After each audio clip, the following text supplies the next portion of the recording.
گستاخی کا الزام لگانا یہ بدکاری اور زنا کے الزام سے زیادہ بدتر الزام ہے. قتل کی دھمکیاں، گستاخ اور جو فحش گالیاں دی جا رہی ہیں.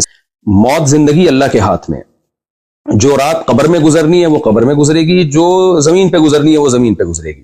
لیکن ایسا نہ ہو کہ کچھ مذہبی متشدد قسم کے اسکالر آپ سے وہ کام کروائیں جس پہ قیامت کے دن نبی صلی اللہ علیہ وسلم آپ سے اپنا چہرہ پھیر لیں. اور آپ شو تو یہ کر رہے ہو میں نے نبی کے نام پہ یہ کام کیا ہے، لیکن نبی صلی اللہ علیہ وسلم اس شدت پسندی سے کبھی بھی خوش نہیں ہو سکتے. اور اگر پھر بھی آپ یہ سمجھتے ہیں کہ یہ گستاخی ہے معاذ اللہ، تو مسلسل سوشل میڈیا پہ ہائپ کریٹ کی جا رہی ہے اور ایک مخصوص طبقے کی طرف سے جو بہت زیادہ شدت پسندی پھیلا رہا ہے. بار بار مجھے کہا جا رہا ہے کہ یہ جو معذرت آپ نے دوبارہ کی ہے یہ بھی قابل قبول نہیں ہے. اور اس طبقے کا بنیادی مقصد یہ ہے کہ میں یہ مانوں کہ میں نے گستاخی کی ہے اور پھر میں گستاخی سے معذرت کروں. جو غلطی مجھ سے ہوئی ہے اس پہ میں بار بار معذرت کر چکا ہوں. لیکن وہ طبقہ مسلسل دھمکیاں دے رہا ہے میرے واٹس ایپ پہ، قتل کی دھمکیاں، گستاخ اور جو فحش گالیاں دی جا رہی ہیں سب کے نمبر بھی میں سیو کر رہا ہوں. تو یہ سب کچھ چل رہا ہے میرے ساتھ. تو مجھے خیال ہوا کہ میں ایک علمی لحاظ سے بہرحال میں اس پہ ایک ویڈیو ریکارڈ کرواؤں، کیونکہ جو کچھ میرے مخلص لوگ ہیں، بعض لوگ، میجورٹی نے مجھے گستاخ قرار نہیں دیا الحمدللہ، میجورٹی علماء نے، بلکہ انہوں نے اس کو ایک غلطی ضرور قرار دیا، علمی غلطی، گستاخ قرار نہیں دیا. لیکن بعض ہمارے ہی بڑوں سے، بعض ہمارے ہی لوگوں نے بھی اس کو گستاخی سے تعبیر کیا اور پھر یہ کہا کہ مفتی صاحب نے جب گستاخی سے معذرت کر لی ہے تو اب ان کی جان چھوڑ دو. تو اس کو بھی بعض شدت پسند لوگ کہہ رہے ہیں دیکھو ان کے اپنے بڑے کہہ رہے ہیں کہ انہوں نے گستاخی کی ہے. اس لیے مجھے گستاخی کے لفظ کو ایکسپلین کرنا بہت میرے لیے ضروری ہو گیا ہے. وجہ اس کی ہے کہ جو مخصوص طبقے کے کچھ لوگ ہیں جو ان کے لیڈر بہت زیادہ شدت پسندی پھیلا رہے ہیں اور اپنی عوام کو، جو عام لوگ ہیں نا، ان کو بہت زیادہ اکسا رہے ہیں میرے قتل پہ. کھلی ویڈیو میں جب اتنا اکسا رہے ہیں، آپ یہ ویڈیو کلپ دیکھ سکتے ہیں. وہ کراچی کا ایک مولوی نہیں اور طارق مجہول مردود، ایک بندہ بھی غیرت مند نہیں بیٹھا جڑا اٹھ کے انہاں سر لاوے. اس وجہ تو یہ بالکل اس بارے کوئی معافی نہیں.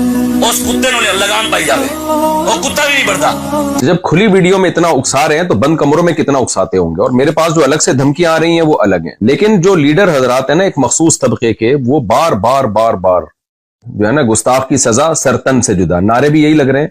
سر سید تھانے کے باہر جو ہمارا قریبی محلہ ہے اس میں جو تھانہ ہے اس کے باہر بھی یہ نعرے لگائے گئے ہیں ایک کراؤڈ کی شکل میں کہ گستاخ کی سزا سرتن سے جدا، نبی کی ایک سزا سرتن سے جدا، سرتن سے جدا.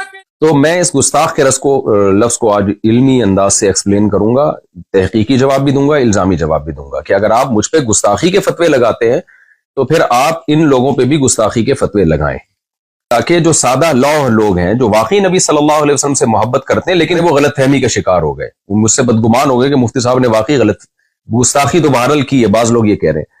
تو میں نے جو غلطی کی ہے اس سے میں رجوع کر چکا ہوں، گستاخی میں نے نہیں کی ہے. تو اب میں اس پہ شروع کرتا ہوں. دیکھیے میرا جو بیان تھا میں نے اس میں یہ بات کہی جو کہ غلط الفاظ تھے. میں نے کہا قرآن میں گرامر کے لحاظ سے یہ غلط ہے لیکن اس کو ٹھیک نہیں کیا گیا. یہ قرآن کا میں معجزہ بیان کر رہا تھا کہ جو گرامر کے لحاظ سے مسٹیک ہوئی وہ باقی رکھی گئی. لیکن بیان کے دوران ہی مجھے خیال ہوا کہ یہ لفظ جو تعبیر ہے، جو الفاظ ہیں، میرے منہ سے غلط نکل گئے.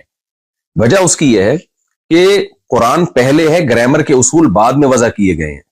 گرامر قرآن کو دیکھ کے لکھی گئی ہے، نہ کہ قرآن گرامر کا محتاج ہے. یہ ایک ایسی حقیقت ہے جس کو میں اپنے لیکچروں میں پہلے بیان کر چکا ہوں، کئی بار بیان کر چکا ہوں کہ زبان گرامر کی محتاج نہیں ہوتی، گرامر زبان کی محتاج ہوتی ہے.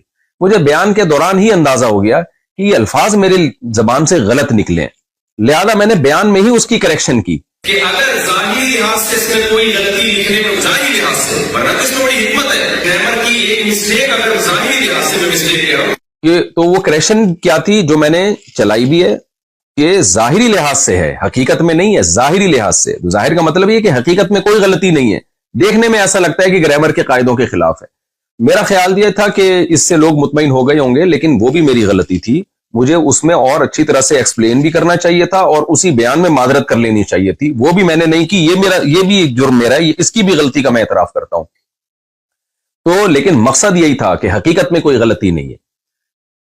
ظاہری لحاظ سے غلطی کا مطلب کیا تھا کہ بھئی قرآن میں کچھ باتیں ایسی ہیں جو عام نحوی قاعدوں کے جو قاعدے بعد میں ایجاد کیے گئے ہیں ان کے خلاف ہیں. تو یہ بات صرف میں نے نہیں لکھی ہے، یہ اور بھی لوگ لکھ چکے ہیں، خود بریلوی علماء لکھ چکے ہیں. یہ دیکھیں مقدمہ تفسیر نعیمی، مصنف حکیم الامہ مفتی احمد یار خان نعیمی، یہ بریلویوں کے بڑے عالم ہیں، صفحہ نمبر 20 پہ لکھتے ہیں بعض کلمات نحوی قاعدے کے خلاف معلوم ہوتے ہیں لیکن وہ پڑھے ویسے ہی جاتے ہیں جیسے کہ ثابت ہو چکے. مثلا علیہ اللہ، اب دیکھیں قرآن کا عام قاعدہ ہے علیہ اللہ، لیکن قرآن میں لکھا ہے علیہ اللہ، یعنی گرامر کا عام قاعدہ ہے علیہ اللہ، لیکن پڑھا جا رہا ہے علیہ اللہ. اسی طرح وما انسانیہ الا الشیطان، اب عام قاعدہ جو نحو کے طالب علم جانتے ہیں یہ ہے وما انسانیہ، لیکن جو احمد یار صاحب ہیں، مفتی احمد یار صاحب جو بریلویوں کے بڑے عالم، وہ کہہ رہے ہیں کہ یہ بھی عام قاعدے کے خلاف ہے، ما انسانیہ ہے. اور تیسری مثال وہی دی ہے جو میں نے اپنے بیان میں دی تھی، لنسفعن بالناصیہ، تو یہ بھی انہوں نے مثال دی. اب میں پوری عبارت دوبارہ پڑھتا ہوں، مثلا علیہ اللہ ما انسانیہ لنسفعن وغیرہ. دوبارہ یہ عبارت پڑھ دیتا ہوں میں. یہ لکھتے ہیں بریلویوں کے عالم بعض کلمات نحوی قاعدے کے خلاف معلوم ہوتے ہیں لیکن وہ پڑھے ویسے ہی جاتے ہیں جیسے کہ ثابت ہو چکے، مثلا علیہ اللہ ما انسانیہ لنسفعن وغیرہ. تو محترم نے بھی یہ فرمایا کہ نحوی قاعدے کے خلاف معلوم ہوتے ہیں، جبکہ میں نے کیا کہا تھا بظاہر گرامر کے خلاف ہیں، بظاہر گرامر کے لحاظ سے غلط ہیں. تو میں نے تو پھر بھی بظاہر کا لفظ لگا دیا تھا. تو میں پھر بھی مانتا ہوں کہ میری غلطی تھی، مجھے بہت اچھی طرح سے ایکسپلین کرنا چاہیے تھا اور اسی وقت اپنے الفاظ سے رجوع کر لینا چاہیے تھا، لیکن بعد میں نے رجوع ریکارڈ کروایا. اس کی کیا وجوہات تھی، یہ بھی میری غلطی ہے، اس میں بغیر تعویل کے اس کو بھی اپنے کھاتے میں ڈالتا ہوں میں. لیکن اس عمل کو آپ گستاخی نہیں قرار دے سکتے. اگر آپ نے گستاخی قرار دینا ہے پھر بریلوی کے ان عالم کے عمل کو بھی اور ان کی عبارت کو بھی آپ گستاخی قرار دیں. اور میں نے تو ان الفاظ سے توبہ کر لی، ان عالم نے تو توبہ بھی نہیں کی. اب تک تو ہمارے پاس کوئی ایسا ریکارڈ نہیں ہے کہ انہوں نے الفاظ سے توبہ کی ہو. تو اصل مدعا میرا یہ ہے کہ نہ میرے الفاظ کو آپ گستاخی پر لے جا سکتے ہیں، نہ تفسیر نعیمی کے مصنف کے الفاظ، بریلوی عالم کے الفاظ کو آپ گستاخی قرار دے سکتے ہیں.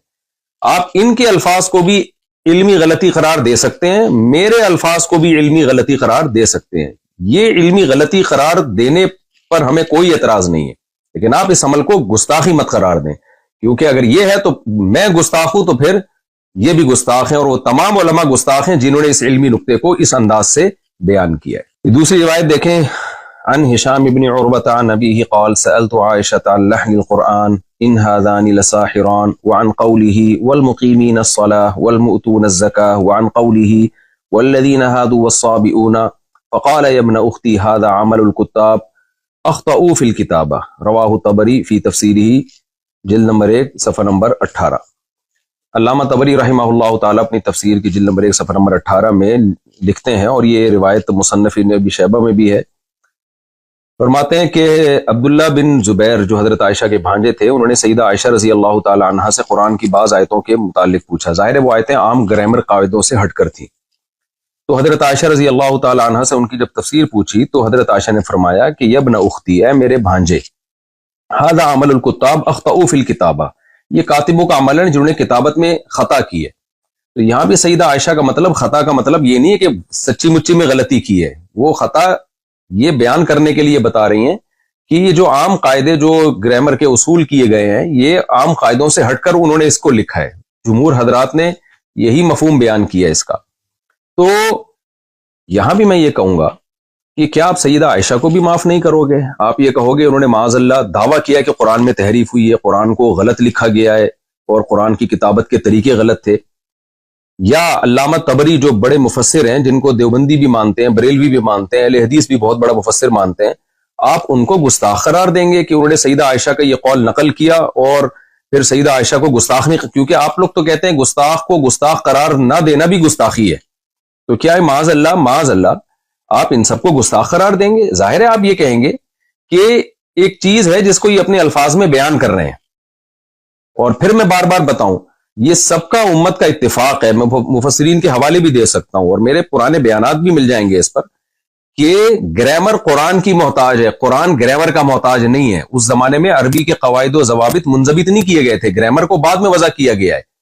تو جو اکثر قاعدے اور کلیے جو انہوں نے وضع کیے ہیں تو قرآن کی بعض آیتیں ان اکثر قاعدوں پر منطبق نہیں ہوتی تھی، لیکن ان کی بھی بہت سے حضرات نے تعویل کی ہے. جیسے لنسفام بن ناسیہ میں عین کے بعد جو نون آ رہا ہے، تو نون میں بہت سے حضرات نے کہا ہے کہ یہ گرامر کے قاعدوں کے مطابق ہے، یہ گرامر کے قاعدے کے خلاف بھی نہیں ہے. مطابق اس لیے کہ یہ جو نون تاکید ہے نا، اس کو الف کے ساتھ بھی لکھا جاتا ہے، اس کی کچھ مثالیں بھی دی ہیں.